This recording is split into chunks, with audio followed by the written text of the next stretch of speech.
Coleção Lições Bíblicas, ano de 1935, comentadas pelo pastor Nils Castberg, com narração e edição do pastor Moisés Câmara. Segundo trimestre de 1935, o ensino bíblico sobre missões. O embrião da obra missionária. Alvo: procurar saber o plano de Deus concernente à salvação da humanidade. Estudar o modo dos profetas, de Jesus e dos apóstolos, a fim de ganhar almas para Cristo, evangelizar o mundo e seguir os seus exemplos. Lição 1, de 7 de abril de 1935. Cooperadores com Deus na salvação do mundo. Gênesis capítulo 12, versos 1 e 3, Zacarias capítulo 8, verso 13, Êxodo 19, verso 6, Jeremias capítulo 3, verso 16 e 17 e Miqueias capítulo 4, versos 1 a 3. Gênesis capítulo 12, versos 1, 2 e 3. Ora, o Senhor disse a Abrão: sai-te da tua terra e da tua parentela e da casa de teu pai para a terra que eu te mostrarei. E far-te-ei uma grande nação e abençoar-te-ei e engrandecerei o teu nome e tu serás uma bênção. E abençoarei os que te abençoarem, e amaldiçoarei os que te amaldiçoarem, e em ti serão benditas todas as famílias da terra. Zacarias capítulo 8, verso 13. E há de acontecer, ó casa de Judá, e ó casa de Israel, que, assim como fostes uma maldição entre as nações, assim vos salvarei, e sereis uma bênção. Não temais, esforcem-se as vossas mãos. Êxodo capítulo 19, verso 6. E vós me sereis um reino sacerdotal, e o povo santo. Estas são as palavras que falarás aos filhos de Israel. Jeremias capítulo 3, verso 16 e 17. E sucederá que, quando vos multiplicardes e frutificardes na terra, naqueles dias, diz o Senhor, nunca mais se dirá: a arca do concerto do Senhor, nem lhes virá ao coração, nem dela se lembrarão, nem a visitarão. Isto não se fará mais. Naquele tempo, chamarão a Jerusalém o trono do Senhor, e todas as nações se ajuntarão a ela, ao nome do Senhor, a Jerusalém, e nunca mais andarão segundo o propósito do seu coração maligno. Miqueias capítulo 4, versos 1 a 3. Mas nos últimos dias acontecerá que o monte da casa do Senhor será estabelecido no cume dos montes, e se elevará sobre os outeiros, e concorrerão a ele os povos. E irão muitas nações, e dirão: vinde e subamos ao monte do Senhor, e à casa do Deus de Jacó, para que nos ensine os seus caminhos, e nós andemos pelas suas veredas, porque de Sião sairá a lei e a palavra do Senhor de Jerusalém. E julgará entre muitos povos, e castigará poderosas nações, até muito longe, e converterão as suas espadas em enxadas, e as suas lanças em foices. Uma nação não levantará espada contra outra nação, nem aprenderão mais a guerra. Texto áureo. Eu vos salvarei, e sereis uma bênção. Não tenhais medo, mas sejam fortes as vossas mãos. Zacarias 8, verso 13. Resumo da lição. Abraão, chamado para cooperar com Deus. Gênesis 12, versos 1 a 3. Israel, chamado para cooperar com Deus. Zacarias 8, verso 13.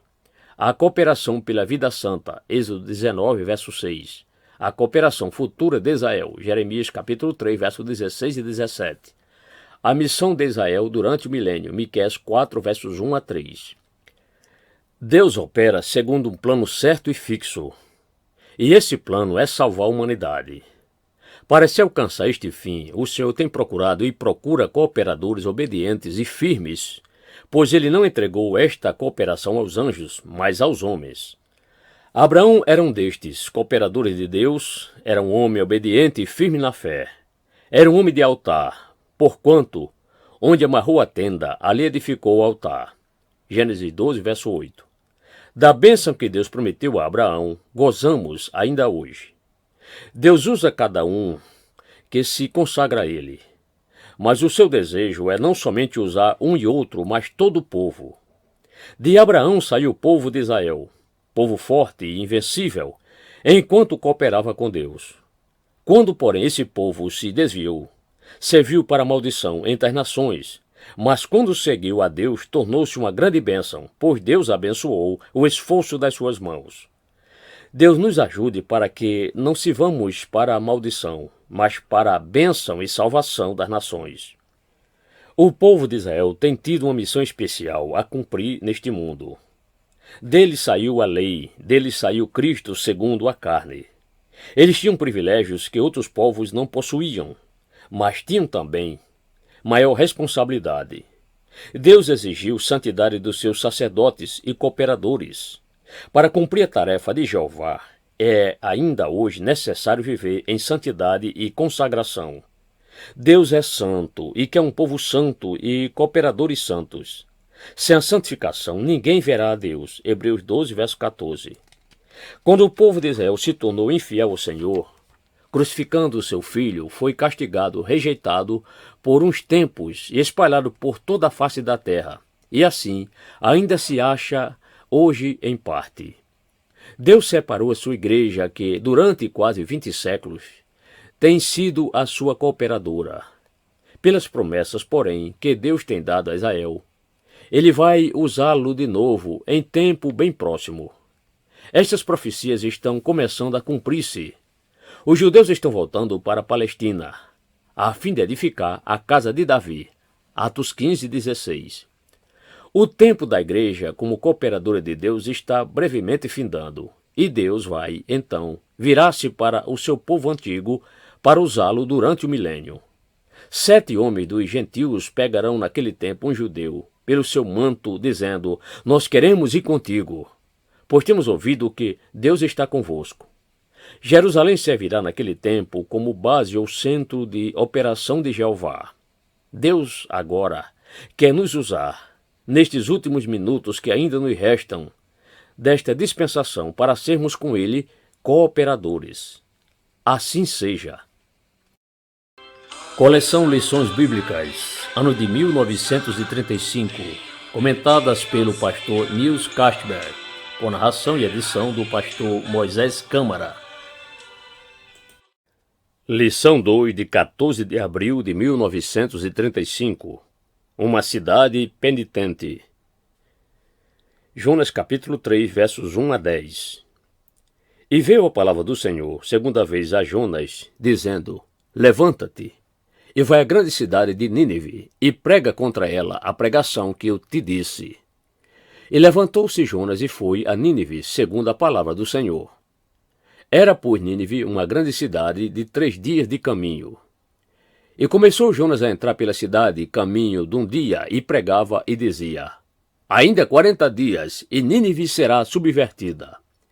E os homens de Nínive creram em Deus, e proclamaram um jejum, e vestiram-se de saco desde o maior até o menor. Porque esta palavra chegou ao rei de Nínive, e levantou-se do seu trono, e tirou de si os seus vestidos, e cobriu-se de saco, e assentou-se sobre cinza. E fez uma proclamação que se divulgou em Nínive, por mandado do rei e dos seus grandes, dizendo: nem homens, nem animais, nem bois, nem ovelhas provem coisa alguma, nem se lhe dê pasto, nem bebam água. Mas os homens e os animais estarão cobertos de sacos, e clamarão fortemente a Deus, e se converterão, cada um do seu mau caminho e da violência que há nas suas mãos. Quem sabe será se voltará a Deus, e se arrependera, e se apartará do furor da sua ira, de sorte que não pereçamos? E Deus viu as obras deles, como se converteram do seu mau caminho. E Deus se arrependeu do mal que tinha dito lhes faria, e não o fez. Texto áureo. Pela minha vida, diz o Senhor, não tenho prazer na morte do ímpio, mas sim em que o ímpio se converta do seu caminho e viva. Ezequiel capítulo 33, verso 11. Resumo da lição. Jonas, ordenado pregador de rua em Nínive. Verso 2. A obediência de Jonas, verso 3. A pregação de Jonas, verso 4. O resultado da pregação, versos 5 e 9. A atitude de Deus para com os arrependidos, verso 10. E veio a palavra do Senhor, segunda vez a Jonas. Quando o homem não ouve e nem obedece, quando Deus fala pela primeira vez, este fala 2 vezes. Jonas desobedeceu à primeira chamada, o que lhe custou uma viagem horrível no mar e um passeio desagradável pelo ventre de uma baleia. Lá no fundo do mar, porém, o profeta se humilhou, orou e resolveu cooperar com Deus, mesmo se fosse até o corredor do inferno. A lição de obediência é muito dura. Jonas sofreu tanto pela sua desobediência que achou bom obedecer ao seu Criador quando este falou pela segunda vez. Então não fugiu mais, porém levantou-se e foi a Nínive para pregar aos gentios, povo que, para ele, como judeu, era imundo. Aqui vemos de novo a grande misericórdia de Deus, que quer salvar a todos os homens. Nenhum protesto ouvimos mais, nenhuma murmuração, nenhum desgosto. Jonas se levantou e foi. Vamos imitá-lo. A pregação de Jonas não consistia em fábulas ou em sabedoria própria, porém, resumia-se na palavra do Todo-Poderoso. Ainda 40 dias, e Nínive será subvertida.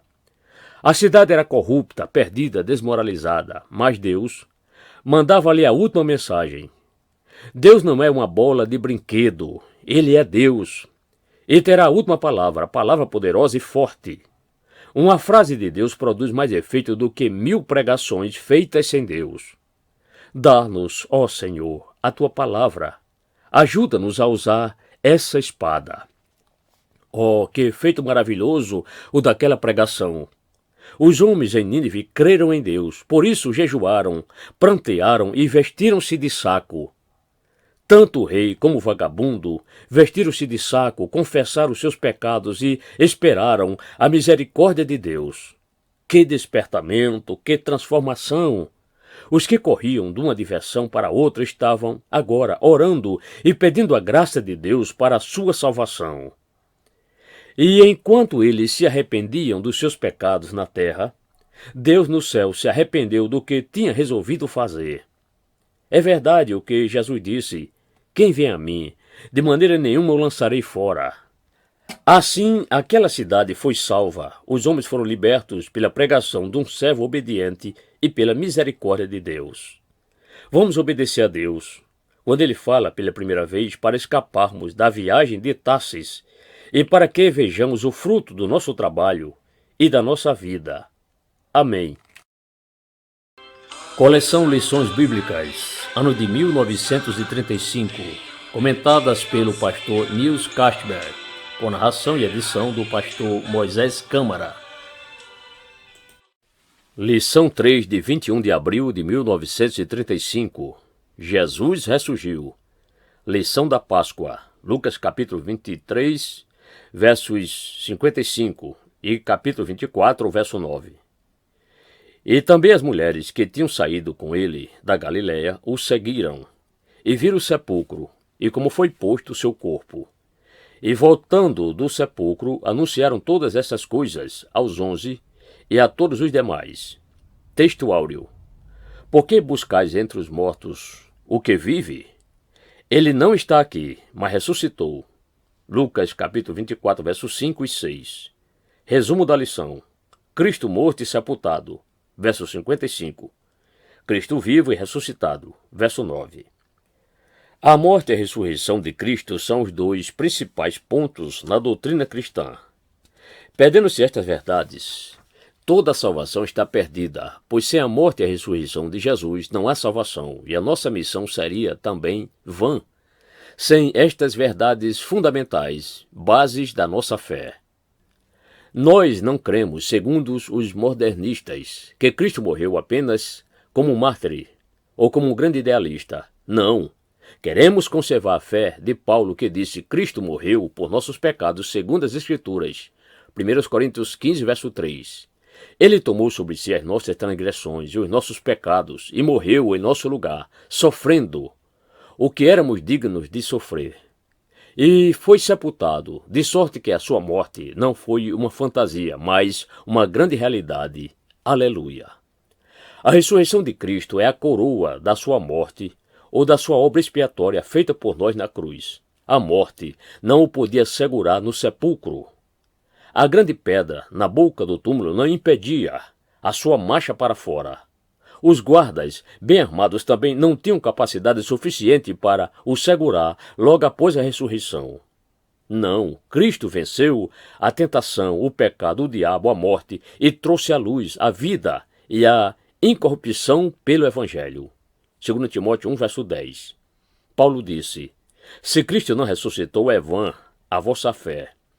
Mas logo depois acrescenta: mas agora Cristo ressuscitou dos mortos. 1 Coríntios 15, versos 17 e 20.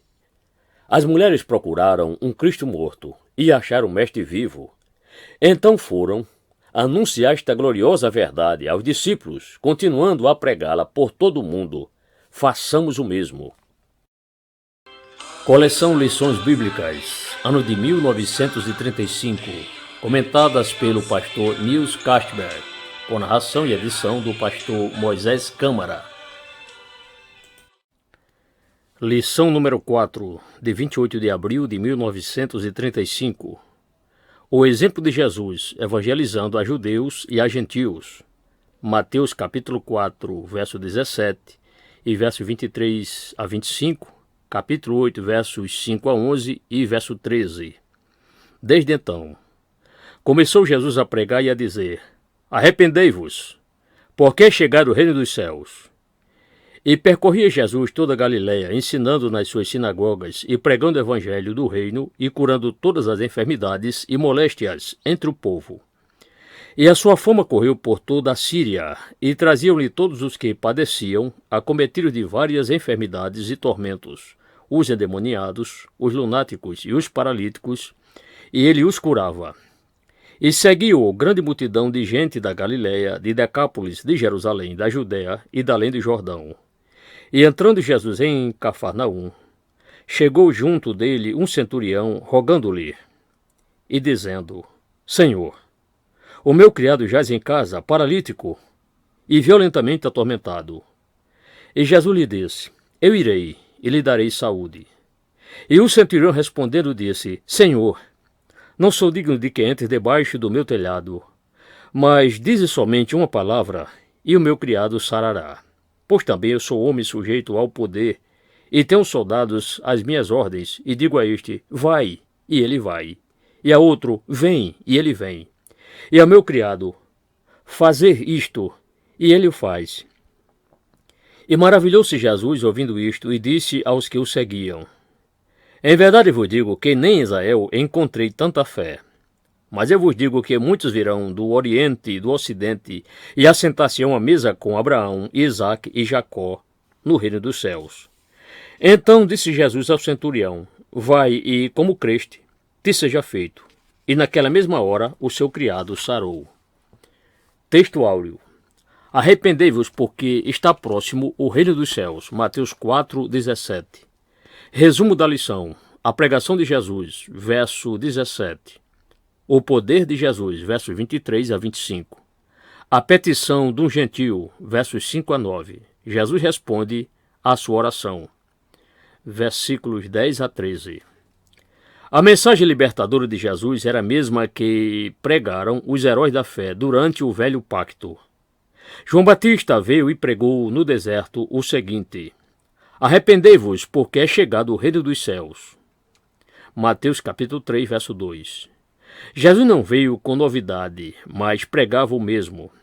Deus sabe o que o mundo necessita de arrependimento e salvação por meio de Jesus. Os cooperadores de Deus ainda hoje têm a mesma pregação. Se procuram alguma novidade fora do Evangelho, o fracasso da sua missão será completo. A evangelização do mundo não se realiza só com palavras. Não, o poder de Deus é necessário. Porque o reino de Deus não consiste em palavras, mas em virtude. 1 Coríntios 4, verso 20. Jesus vivia sempre em comunhão com o seu Pai, em oração constante e, por isso, era cheio de poder para curar os doentes, expelir os demônios e fazer qualquer milagre. Muitos que viram esses milagres aceitaram o Evangelho. Os milagres não salvam, mas podem ser meios pelos quais os pecadores se cheguem a Deus. Faze, ó Senhor, maiores milagres entre nós. Jesus veio, em primeiro lugar, para dar mensagem aos judeus, mas não rejeitou também os gentios. O criado do centurião em Capernaum estava paralítico. O centurião, tendo pena dele, aproximou-se de Jesus com fé e pediu-lhe cura para o seu criado. A fé não conserva preconceitos religiosos. A fé não volta sem socorro e não olha para a nacionalidade, mas espera misericórdia para ver o milagre, pois ela vê e compreende o plano de Deus a respeito da salvação em Jesus. Jesus, vendo a fé e a firmeza do centurião, maravilhou-se e disse que este gentio crera mais do que os próprios israelitas, e acrescentou ainda que muitos dos judeus seriam lançados fora enquanto entrariam os gentios no seu reino. A salvação não exige nacionalidade e raça, recebe-se pela fé em Cristo. O centurião recebeu um lindo testemunho de Jesus, a cura para o seu servo. Assim, Jesus mostrou a sua graça também para com os gentios. A sua graça basta tanto aos judeus como aos gentios. Aleluia. Coleção Lições Bíblicas, ano de 1935, comentadas pelo pastor Nils Castberg, com narração e edição do pastor Moisés Câmara. Lição 5, de 5 de maio de 1935. Uma caravana missionária. Mateus capítulo 9, verso 35 a 38 e Lucas capítulo 8, versos 1 a 3. E percorria Jesus todas as cidades e aldeias, ensinando nas sinagogas deles e pregando o evangelho do reino e curando todas as enfermidades e moléstias entre o povo. E vendo a multidão, teve grande compaixão deles, porque andavam desgarrados e errantes como ovelhas que não têm pastor. Então disse aos seus discípulos: a ceifa é realmente grande, mas poucos os ceifeiros.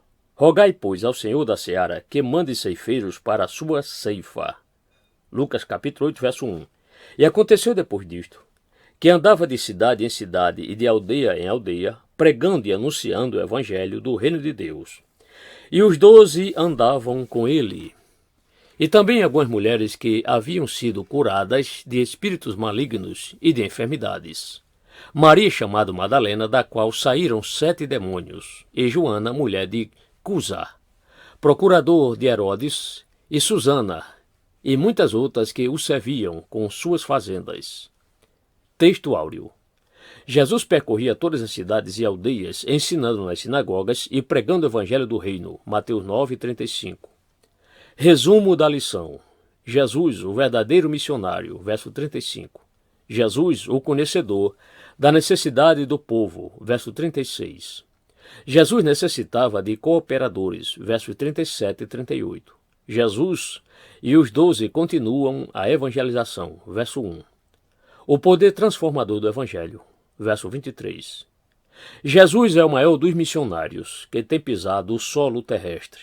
Incansável, prudente, misericordioso e poderoso, tanto nas palavras como nas obras. Ele não parava num lugar, mas andava até as aldeias e se ocupava tanto com as multidões como com cada um individualmente. Há um perigo para os obreiros de hoje de só querer estar nas cidades, onde se acha condução fácil, desprezando assim os lugares longínquos e atrasados.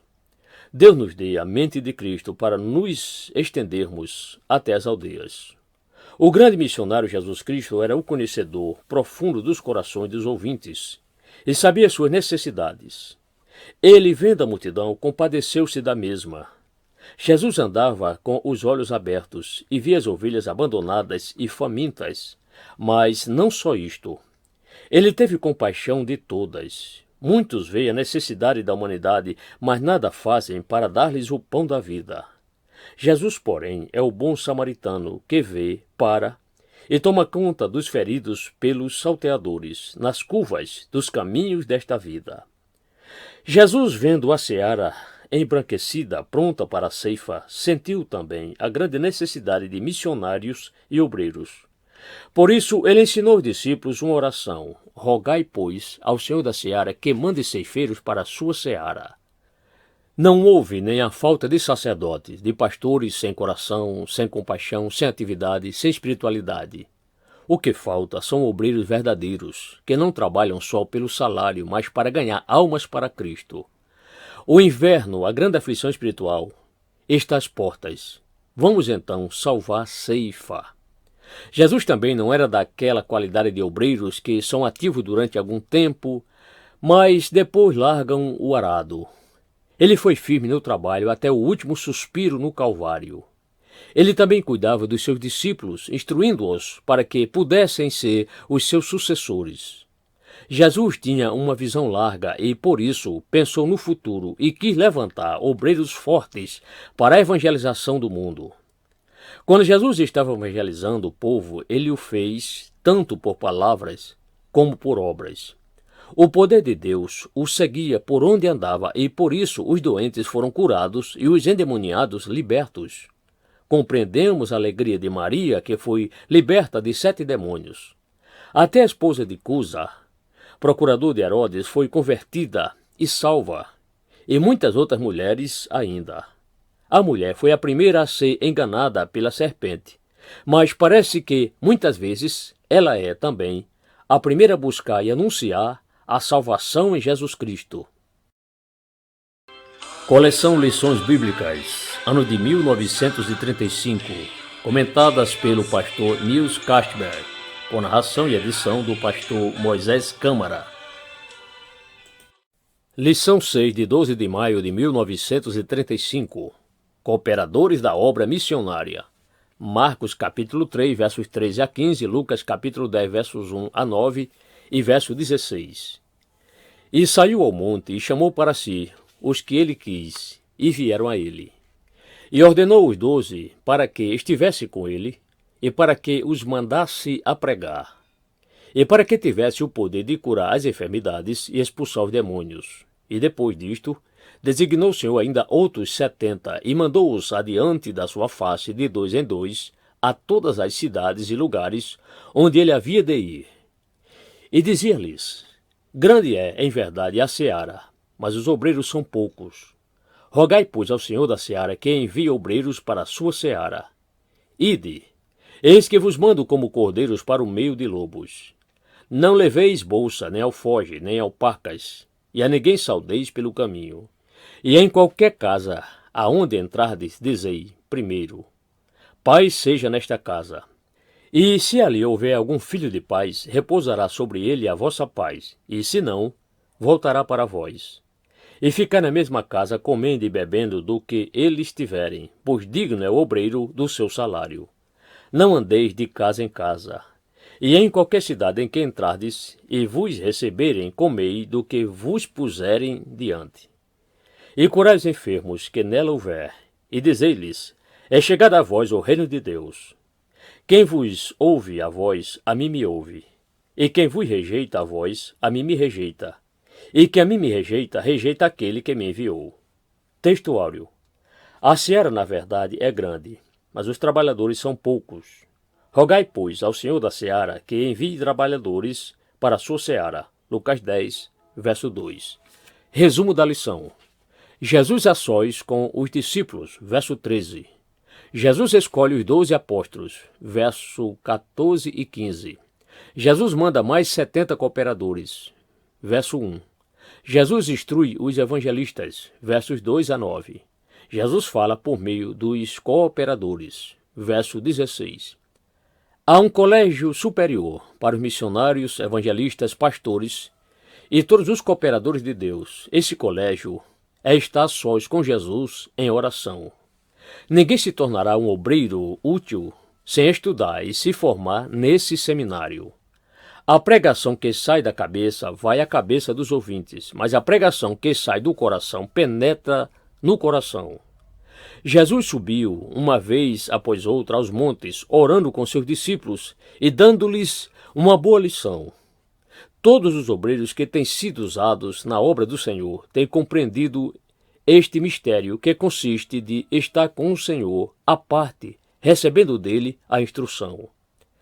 Há horas importantes na nossa vida e questões difíceis de resolver. Quando Cristo passava por esses momentos importantes, costumava, em geral, ficar uma noite ou um dia em oração. Antes de eleger os 12 apóstolos, ele passou a noite inteira em oração. Lucas 6, verso 12. De quantos sofrimentos não escaparíamos e também quantos passos errados nunca seriam tomados se consagrássemos a nossa vida em oração, procurando saber a vontade de Deus. Os 12 apóstolos têm um lugar especial entre os cooperadores de Deus nesta dispensação. Jesus, porém, não ficou só com os 12, mas escolheu ainda mais 70, que mandou anunciar o evangelho aos judeus. Ele os mandou à frente para os lugares para onde havia de ir. Como a força diabólica era grande, ele achou necessidade de mandar 2 a 2 e também para que os discípulos compreendessem e dessem valor uns aos outros. Antes da partida dos escolhidos, Jesus fez como um sábio general faz com seus soldados antes da batalha, passando à frente das fileiras, donde lhes dá as últimas instruções. Ele os mandou para um campo vasto, para enfrentarem lobos, inimigos fortes, iam pobres das coisas materiais, mas ricos em Deus. A primeira mensagem deles seria a mensagem de paz e depois usariam o poder recebido do Mestre para curar os enfermos, expelir demônios e pregar o Evangelho. Uma coisa Jesus queria que os discípulos compreendessem, e isto era que o poder e a palavra que anunciavam não era deles, mas sua. Portanto, quem os ouvisse, ouviria Jesus. Ele servia o Mestre como seus porta-vozes. João Batista, quando os fariseus quiseram saber quem ele era, disse-lhes: Eu sou a voz do que clama no deserto. Nós somos representantes de Jesus na terra, para evangelizar o mundo. Deus nos ajude nesta missão importante. Coleção Lições Bíblicas, ano de 1935, comentadas pelo pastor Nils Castberg, com narração e edição do pastor Moisés Câmara. Lição 7, de 19 de maio de 1935. Filipe, o missionário. Atos capítulo 8, versos 26 a 40. E o anjo do Senhor falou a Filipe, dizendo: Levanta-te e vai para a banda do sul, ao caminho que desce de Jerusalém para Gaza, que é deserta. E levantou-se e foi. E eis que um homem etíope, eunuco, mordomo de Candace, rainha dos etíopes, o qual era superintendente de todos os seus tesouros, e tinha ido a Jerusalém a adorar, regressava e, assentado no seu carro, lia o profeta Isaías. E disse o Espírito a Filipe: Chega-te e ajunta-te a esse carro. E correndo Filipe ouviu que lia o profeta Isaías, e disse: Entendes tu o que leis? E ele disse: Como poderei eu, se alguém me não ensinar? E rogou a Filipe que subisse e com ele se assentasse. E o lugar da escritura que lia era este: Foi levado como ovelha para o matadouro, e como está mudo o cordeiro diante do que o tosquia, assim não abriu a sua boca. Na sua humilhação foi tirada a sua sentença. E quem contará a sua geração? Porque a sua vida é tirada da terra. E respondendo o eunuco a Filipe, disse: Rogo-te, de quem diz isto o profeta? De si mesmo ou de algum outro? Então Filipe, abrindo a sua boca e começando nesta escritura, lhe anunciou a Jesus. E indo eles caminhando, chegaram ao pé de alguma água, e disse o eunuco: Eis aqui água. Quem pede que eu seja batizado?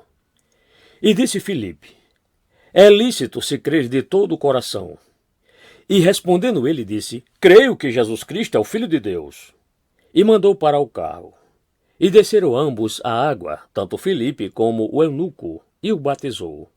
E quando saíram da água, o Espírito do Senhor arrebatou a Filipe, e não viu mais o eunuco, e jubiloso, continuou o seu caminho.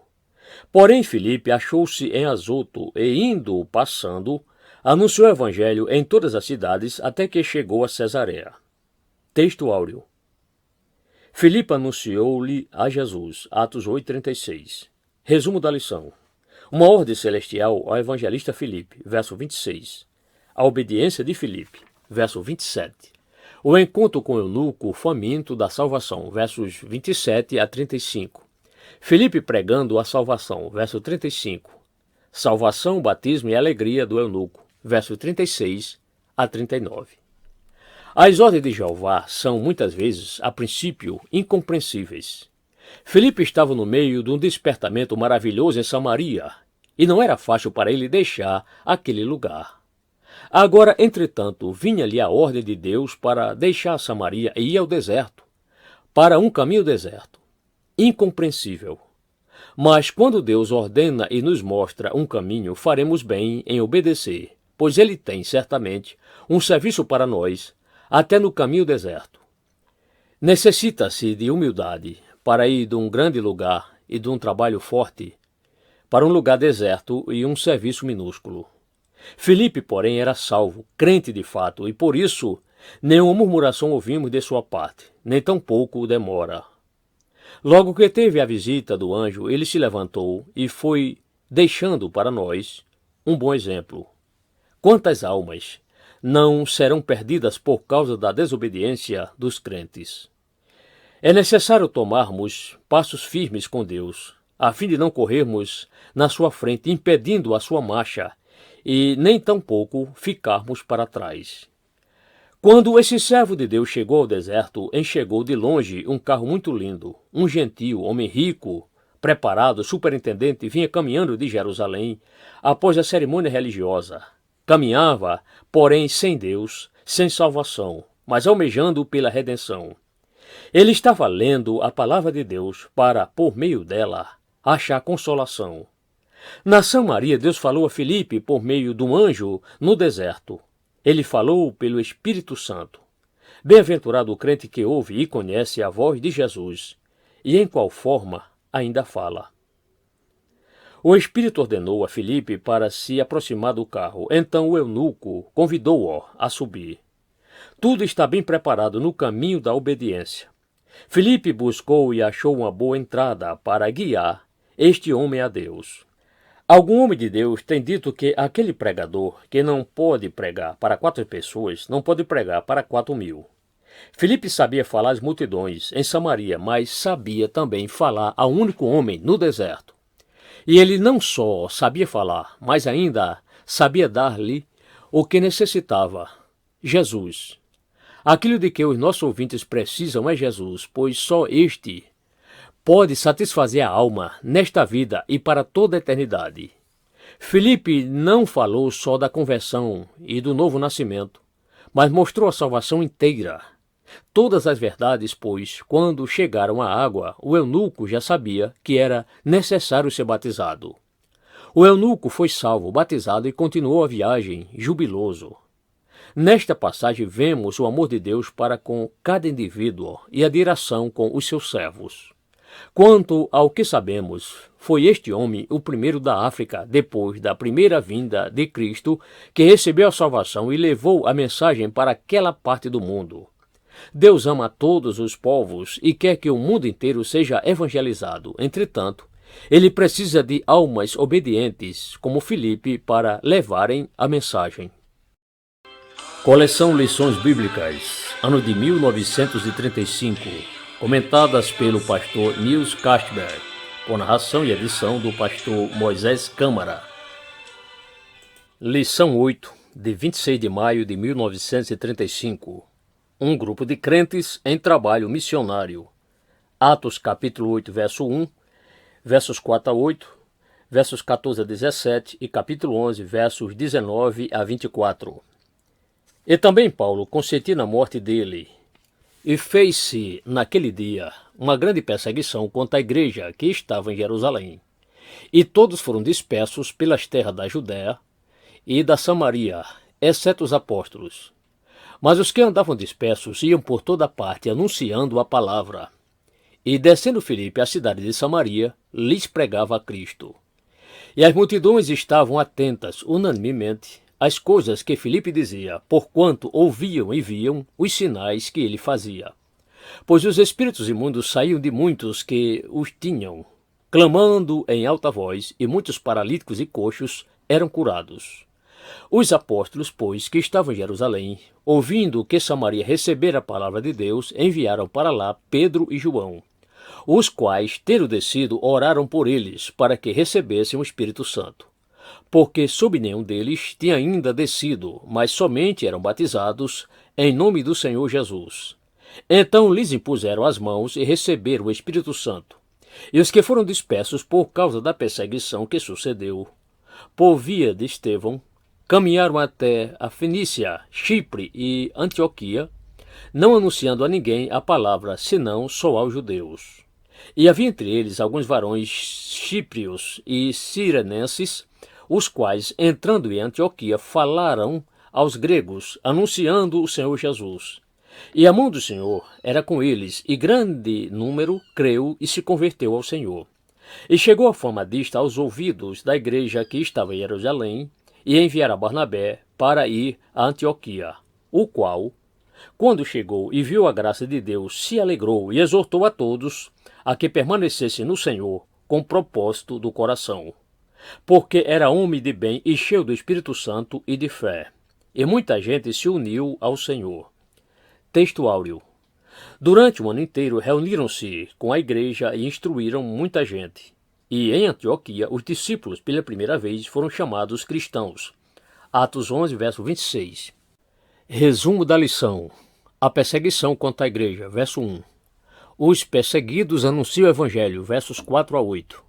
A necessidade do batismo no Espírito Santo, versos 14 a 17. Nova turma de evangelistas, verso 19. O despertamento entre os gentios em Antioquia, versos 20 e 21. Há três coisas especiais que nós encontramos na primitiva igreja: oração, despertamento e perseguição. Os cooperadores de Deus em todos os tempos têm sido perseguidos por causa do Evangelho. O mundo e os falsos crentes nunca podem conformar-se com a manifestação do poder de Deus. E quanto maior o poder e despertamento, tanto maior perseguição. A perseguição, porém, é saudável e leva os peregrinos para mais perto de Jesus. Estevão passou triunfante para o Senhor. Outros foram presos, maltratados e dispersos. Mas a palavra do Senhor não estava presa. Era mesmo da vontade de Deus que os crentes se espalhassem por toda parte para evangelizar o mundo. Os que foram dispersos não podiam calar-se, mas anunciar o evangelho por onde passavam. Filipe, diácono em Jerusalém, desceu a Samaria, onde pregou a Cristo para a salvação e a alegria do povo. Quando os apóstolos em Jerusalém ouviram que Deus tinha abençoado Filipe em Samaria para a salvação de muitas almas, acharam necessidade de mandar até lá Pedro e João para que orassem pelos novos convertidos para que estes recebessem o batismo no Espírito Santo. Esta verdade é uma das primeiras na doutrina cristã e uma experiência necessária para cada crente. Não foi só em Samaria que o fogo pegou e avançaram os crentes dispersos, mas por todas as partes houve progresso, começando entre os judeus. Assim sucedeu na Fenícia, em Chipre e Antioquia. Este último lugar, então, se tornou um centro de evangelização e Deus levantou ali uma igreja forte. Mas, como havia entrado a dispensação da graça, o evangelho não podia ficar só entre os judeus. Por isso, transpassou o limite e muitos gregos ouviram e aceitaram a mensagem para a redenção e salvação. Nesta dispensação não há acepção de pessoas, pois a vontade de Deus é que o evangelho seja pregado por todas as partes e depois virá o fim. Mateus 24, 14. Os apóstolos e a igreja em Jerusalém velavam sobre todo o campo e sobre todas as igrejas naquele tempo. Também sabiam a necessidade do trabalho. Mandaram, portanto, Barnabé, homem bom, cheio de graça e de fé, a Antioquia, para auxiliar os novos crentes e os alimentar. Os crentes e as igrejas dirigidas pelo Espírito Santo tiveram e ainda têm uma visão larga, que lhes mostra não deverem cuidar só do trabalho local, mas de se estenderem e se ajudarem em todos os campos de missão. Graças a Deus. Coleção Lições Bíblicas, ano de 1935, comentadas pelo pastor Nils Castberg, com narração e edição do pastor Moisés Câmara. Lição 9, de 2 de junho de 1935. Uma igreja organizada em trabalho missionário. Atos capítulo 13, versos 1 a 5. E na igreja que estava em Antioquia havia alguns profetas e doutores, a saber, Barnabé e Simeão, chamado Níger, e Lúcio, Cireneu e Manaém, que fora criado com Herodes, o tetrarca, e Saulo. E servindo eles ao Senhor e jejuando, disse o Espírito Santo: Apartai-me a Barnabé e a Saulo para a obra para que os tenho chamado. Então, jejuando e orando, e pondo sobre eles as mãos, os despediram. Estes, então, enviados pelo Espírito Santo, desceram a Seleucia e dali navegaram para Chipre. E, chegados a Salamina, anunciavam a palavra de Deus nas sinagogas dos judeus. E tinham também a João por ministro. Texto áureo. Eles, pois, enviados pelo Espírito Santo, anunciavam a palavra de Deus. Atos 3, versos 4 e 5. Resumo da lição. O ministério da igreja em Antioquia, verso 1. O serviço do ministério, verso 2. O aumento do ministério, versos 2 e 3. Os ministros enviados para o campo da missão, verso 4. Os ministros em operação no campo, verso 5. O ministério da igreja em Antioquia era bem forte. O ministério forte faz, em geral, a igreja forte. Há grande perigo em rejeitar o ministério da igreja e há, de outro lado, também, não pequeno perigo, confiar demais no ministério. Quer dizer, confiar no homem em lugar de confiar em Deus e na manifestação do Espírito Santo. Deus deu à igreja uns para apóstolos, outros para profetas, outros para evangelistas e outros para pastores e doutores. Efésios 4, verso 11. Para que o ministério cumpra bem o seu serviço perante as igrejas, é preciso que cumpra bem o serviço perante o Senhor. O ministério da igreja em Antioquia conhecia este segredo e, por isso, os crentes servem ao Senhor com jejum e oração. O trabalho missionário nunca progrediu nem progredirá sem que o ministério da igreja se consagre em oração ao Senhor. Enquanto os ministros serviram ao Senhor com jejum e oração, o Espírito Santo lhe revelou que tinham de separar para o ministério missionário 2 obreiros, a saber, Barnabé e Paulo. Os missionários e cooperadores com Deus têm de ser mandados por Deus pelo Espírito Santo. E o melhor colégio em que se pode instruir é aquele aos pés de Jesus em oração. E os ministros formados nesse colégio são os que têm evangelizado o mundo. Paulo, o perseguidor, se tornou pregador e apóstolo, mas pela direção do Espírito Santo. Antes de partirem para o campo, oraram ainda, juntos com a igreja e junto com o ministério.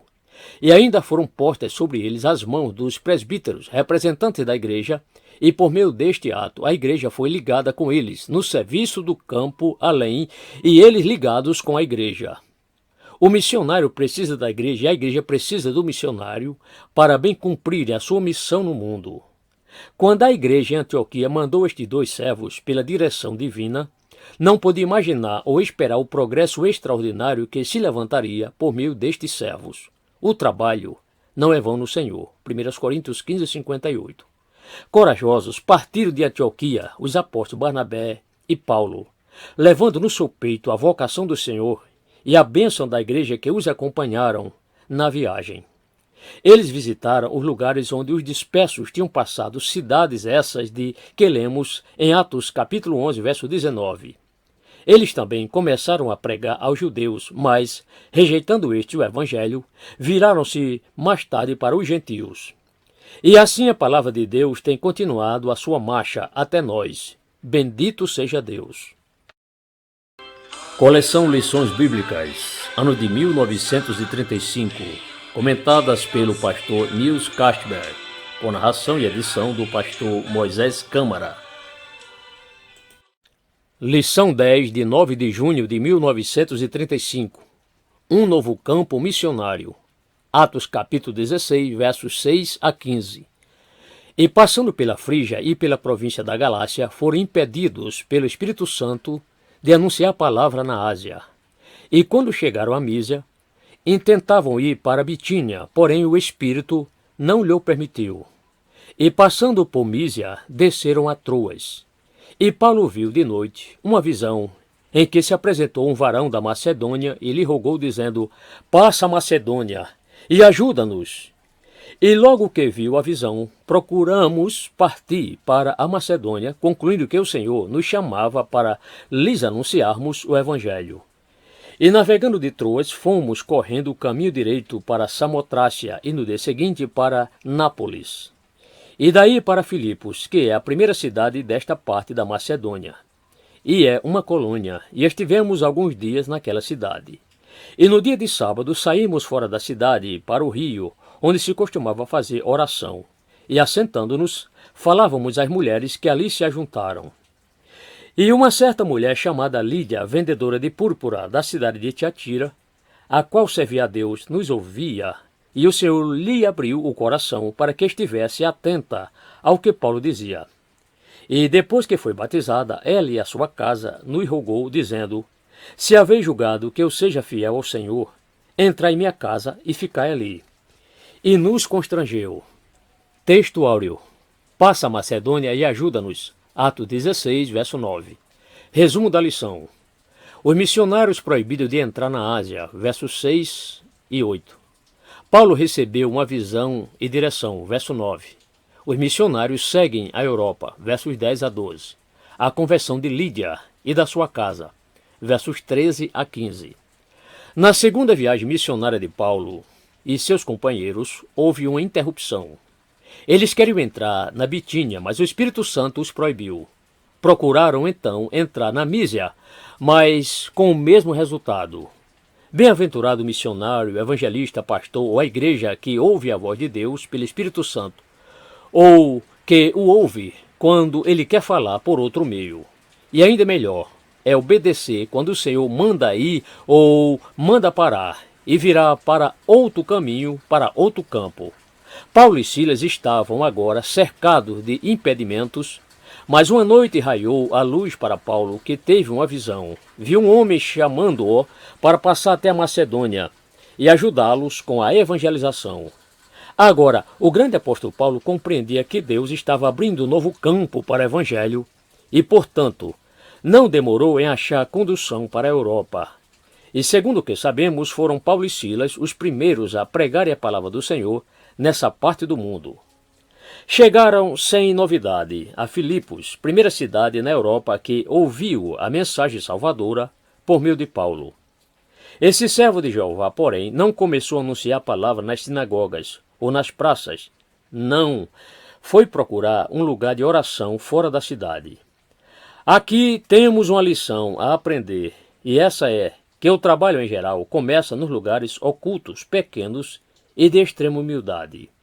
Quem quer começar de outra forma, sem a direção de Deus, sofrerá certamente fracasso. Num lugar fora da cidade, esses missionários acharam uma mulher, Lídia, sedenta da salvação. Então aproveitaram a oportunidade para falar com ela, a quem o Senhor abriu o coração para compreender, crer e aceitar o Evangelho. A evangelização na Europa começou no coração de Lídia. Estendeu-se para os demais da sua casa e hoje em dia podemos contar com alguns milhões de crentes naquela parte do mundo. Graças a Deus. Ela foi batizada e também os demais crentes, e estava assim iniciado o trabalho do Evangelho naquela cidade. Sabemos que se levantou uma igreja bem forte em Filipos, igreja que deu a Paulo muita alegria, e tanto assim que esse apóstolo escreveu depois uma carta de animação para ela, quando estava preso em Roma. O reino dos céus é semelhante ao grão de mostarda que o homem, pegando dele, semeou no campo, e o qual realmente é a menor de todas as sementes, mas crescendo é a maior das plantas. Realidade maravilhosa. Coleção Lições Bíblicas, ano de 1935, comentadas pelo pastor Nils Castberg, com narração e edição do pastor Moisés Câmara. Lição 11, de 16 de junho de 1935. Um centro missionário em atividade. Atos capítulo 19, versos 8 a 12 e versos 18 a 20. E entrando na sinagoga, falou ousadamente, por espaço de 3 meses, disputando e persuadindo acerca do reino de Deus. Mas endurecendo-se alguns e não obedecendo e falando mal do caminho do Senhor, perante a multidão, retirou-se deles e separou os discípulos, disputando, todos os dias, na escola de um certo tirano. E durou isto por espaço de 2 anos, de tal maneira que todos os que habitavam na Ásia ouviram a palavra do Senhor Jesus, assim judeus como gregos. E Deus, pelas mãos de Paulo, fazia maravilhas extraordinárias, de tal maneira que até os lenços e aventais do seu corpo se levavam aos enfermos, e as enfermidades fugiam deles, e os espíritos malignos saíam. E muitos dos que criam vinham confessando e publicando os seus feitos. Também muitos dos que seguiam artes curiosas trouxeram os seus livros e os queimaram na presença de todos, e feita a conta do seu preço, acharam que montava a 50.000 peças de prata. Assim, a palavra do Senhor crescia poderosamente e prevalecia. Texto áureo. Assim crescia e fortalecia em poder a palavra do Senhor. Atos capítulo 19, verso 20. Resumo da lição. Paulo pregando em Éfeso, verso 8. O endurecimento do coração de uma parte dos ouvintes, verso 9. Paulo faz milagres, versos 11 e 12. Transformação e crescimento do trabalho, versos 18 a 20. Durante a segunda viagem de missão, veio Paulo a Éfeso, uma cidade importante naquela época. O despertamento começou pela pregação de Apolo e continuou pelo trabalho de Paulo. Conhecedor da lei, forte na palavra e cheio do Espírito Santo, Paulo podia disputar com os judeus para a salvação das suas almas. Mas Paulo pregava não só aos judeus, porém também aos gregos, mostrando o caminho da salvação para todos pela graça. A palavra do Senhor opera de duas maneiras, para a salvação ou para endurecimento do coração. Quando Pedro pregou no dia de Pentecostes, foram salvas 3.000 almas. Estevão pregou o mesmo evangelho e foi apedrejado até a morte. Uma parte dos ouvintes em Éfeso creu e foi salva, outra parte endureceu seu coração e falou mal do caminho de Jesus. Então Paulo, vendo a sua maldade, isto é, deles, separou-se e congregou os fiéis na escola de Tirano, onde continuou seu serviço por 2 anos. Em Éfeso, se levantou assim outro centro de trabalho para evangelizar esta parte da Ásia. Assim como Jesus, no seu tempo, não somente pregou o evangelho, mas fez ainda milagres. Assim também o fez Paulo em Éfeso. Até fazia maravilhas extraordinárias, tomavam os lenços do seu corpo e levavam os enfermos que logo eram curados. Muitos dizem que o tempo de milagre já acabou. Entretanto, onde está isso escrito na Bíblia Sagrada? Não, a igreja precisa dos milagres e da manifestação do Espírito Santo enquanto estiver no mundo. Jesus Cristo é o mesmo. Ouvindo a palavra que Paulo falava e vendo os milagres que fazia, o povo creu em massa e houve então uma conversão profunda e real. Confessaram os seus pecados praticados, queimaram os livros mágicos e fizeram uma limpeza extraordinária. A palavra de Deus cresceu e deu frutos gloriosos. Aleluia! Oh, poder maravilhoso que há no Evangelho, que é pregado com sinceridade e onde o Espírito Santo opera milagres e prodígios. Ainda hoje, nós temos esses mesmos privilégios e as mesmas responsabilidades na obra do Senhor. Coleção Lições Bíblicas, ano de 1935, comentadas pelo pastor Nils Castberg, com narração e edição do pastor Moisés Câmara. Lição número 12, de 23 de junho de 1935. Uma responsabilidade permanente. João capítulo 17, verso 18, Mateus capítulo 28, verso 16 a 20 e Atos capítulo 1, versos 6 a 8. Assim como tu me enviaste ao mundo, também eu os enviei ao mundo. E os 11 discípulos partiram para Galiléia, ao monte onde Jesus lhes tinha ordenado. E quando o viram, o adoraram, mas alguns duvidaram. E chegando-se Jesus, falou-lhes, dizendo: É-me dado todo o poder, no céu e na terra. Portanto, ide, ensinai todas as nações, batizando-as em nome do Pai e do Filho e do Espírito Santo, ensinando-as a guardar todas as coisas que eu vos tenho mandado, e eis que eu estou convosco todos os dias, até a consumação do mundo. Amém. Aqueles, pois, que se haviam ajuntado, perguntaram-lhe, dizendo: Senhor, restaurarás tu neste tempo o reino a Israel? E disse-lhes: Não vos pertence saber os tempos ou as estações que o Pai pôs em seu próprio poder, mas recebereis a virtude do Espírito Santo, que há de vir sobre vós. E ser-me-eis testemunhas, tanto em Jerusalém como em toda a Judéia e Samaria e até os confins da terra. Texto áureo. E depois fazei discípulos de todas as nações, batizando-as em nome do Pai e do Filho e do Espírito Santo, instruindo-as a observar todas as coisas que vos tenho mandado. Mateus capítulo 28, versos 19 e 20. Resumo da lição. Cristo o enviado, verso 18. Os discípulos enviados, versos 16 a 20. Os discípulos ocupados com coisas vãs, versos 6 e 7. Promessas e responsabilidade, verso 8. Cristo veio ao mundo, mandado pelo Pai, para que o mundo fosse salvo por ele. Se João Batista abriu o caminho para Jesus, este, da sua parte, abriu o caminho para os seus discípulos. E, vindo ele, evangelizou a paz a vós que estavais longe, isto é, gentios, e aos que estavam perto, judeus. Efésios 2,17. Ele pôs um fundamento seguro no Gólgota, fundamento esse que ninguém tem podido mover. Está firme, através dos séculos. Ele cumpriu sua missão na terra e depois foi recebido e bem recebido em cima no céu. Marcos 16, verso 19. Vamos fazer o mesmo. Como Jesus foi mandado ao mundo, assim o Espírito Santo, pela Igreja, é mandado para ser o seu sucessor. De sorte que somos embaixadores da parte de Cristo. 1 Coríntios capítulo 5, verso 20. Um embaixador é mandado para outra terra para tratar e se interessar pelo negócio do seu país. Quando Jesus se manifestou no templo com a idade de 12 anos, já compreendeu que ele fora enviado por parte do Pai. Por isto disse: Por que me buscáveis? Não sabeis que me convém tratar dos negócios de meu Pai? Assim, a igreja está na terra para tratar dos negócios do Pai. Quando Jesus mandou seus servos, mandou-os para todo o mundo, prometendo-lhes poder, e está com eles todos os dias. Era bem difícil para os discípulos compreenderem o plano de Deus concernente à salvação e a direção das suas vidas. No culto de despedida no Monte das Oliveiras, vemos ainda o orgulho levantar o seu dedo, pois os discípulos ali perguntaram: Senhor, restaurarás tu neste tempo o reino a Israel? Eles pensaram então reinar com Cristo.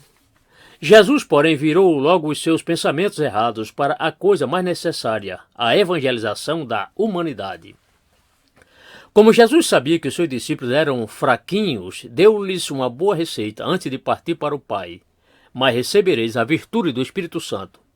Sem este poder, seria impossível aos pescadores da Galiléia fazerem algo de valor no mundo. O batismo do Espírito Santo era mais necessário para eles do que saber os tempos e as estações. Jesus os proibiu de deixar Jerusalém antes de terem recebido a promessa do Pai. Lucas 24, 49. Ninguém tem direito, segundo a Bíblia Sagrada, de ser consagrado para o ministério sem esta experiência.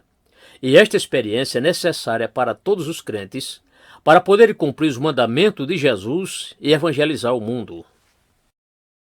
Coleção Lições Bíblicas, ano de 1935, comentadas pelo pastor Nils Castberg, com narração e edição do pastor Moisés Câmara. Lição 13, de 30 de junho de 1935, uma oportunidade atual. 1 Coríntios capítulo 9, versos 1 a 14. Não sou eu apóstolo? Não sou livre? Não viu eu a Jesus Cristo, Senhor nosso? Não sois vós a minha obra no Senhor? Se eu não sou apóstolo para os outros, ao menos o sou para vós, porque vós sois o selo do meu apostolado no Senhor. Esta é a minha defesa para com os que me condenam.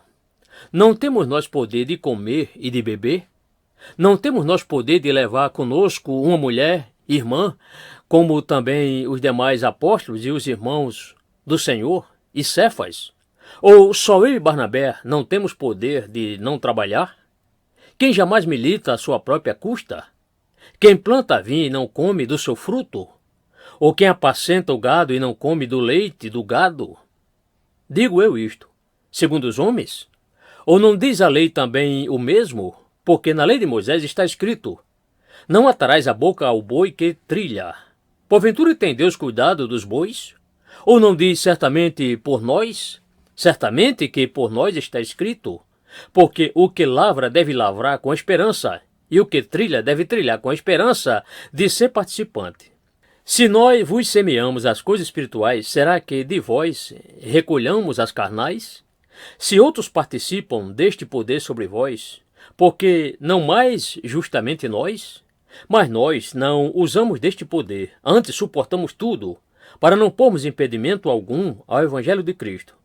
Não sabeis vós que os que administram as coisas sagradas comem do sagrado? E que os que de contínuo estão junto ao altar participam do altar? Assim ordenou também o Senhor aos que anunciam o Evangelho, que vivam do Evangelho. Texto áureo. Faça cada um conforme resolveu em seu coração, não com tristeza, nem por necessidade, porque Deus ama ao que dá alegremente. 2 Coríntios 9, verso 7. Resumo da lição. A defesa de Paulo, versos 1 a 3. O direito de Paulo, versos 4 a 11. O sacrifício de Paulo, verso 12. O sustento dos trabalhadores evangélicos, versos 13 e 14. O mundo é ingrato, e até os crentes o são, muitas vezes carnais. Os crentes em Corinto disseram que Paulo era forte nas suas cartas, mas fraco na presença. Nós não devemos esperar grandes coisas neste mundo. Cristo tinha apenas um apóstolo consigo no Gólgota e algumas mulheres. Paulo disse: ninguém me assistiu na minha primeira defesa, antes todos me desampararam. Paulo, que tinha ganho milhares de almas na sua vida, foi abandonado de todos na hora da prova. O Senhor, porém, o assistiu. Por muitas vezes o apóstolo sentiu necessidade de se defender a respeito do seu ministério. Muitos acharam que os trabalhadores do Evangelho nada precisam e nem tinham direito de comer. Paulo, porém, mostrou os direitos aos coríntios. Paulo passou fome muitas vezes, mas disse que tinha direito de comer. Ele não possuía esposa, mas tinha direito de tê-la, como também a teve Pedro e mais outros dos trabalhadores. Ele, às vezes, trabalhava com as mãos para manter a sua vida material. Todavia, não era obrigado a fazer isso. Paulo tinha direito, segundo a palavra de Deus, de estar livre da vida material, mas muitas vezes se sacrificava e não usava o seu direito, mas trabalhava tanto com as mãos como no Evangelho. Nenhum pregador deve esquivar de deixar os seus direitos, se for preciso, pegar qualquer serviço para ganhar o pão. Digo, mais uma vez, se for necessário. E muitas vezes o pregador ganha mais almas para Cristo quando tira o colarinho e trabalha junto com os simples uns dias, do que no púlpito. Porque quando os homens veem que o pregador sabe fazer mais alguma coisa do que pregar, eles aceitam também mais tarde a sua mensagem. A palavra de Deus nos mostra com clareza que a regra é esta. Assim ordenou também o Senhor aos que anunciam o Evangelho que vivam do Evangelho. No antigo pacto, o povo de Israel deu o dízimo aos levitas que cuidavam do tabernáculo e depois os levitas davam também o dízimo ao Senhor. Quando o Espírito Santo dirige uma igreja, então cada um sente o seu dever e tudo corre muito bem segundo a vontade do Senhor. Deus nos guarde de ficarmos tão ocupados pelos cuidados desta vida, a ponto de nos esquecermos de evangelizar o mundo, deixando assim de cumprir o mandamento de nosso Senhor Jesus Cristo. Ide por todo o mundo pregar evangelho a toda criatura. Marcos 16, 16.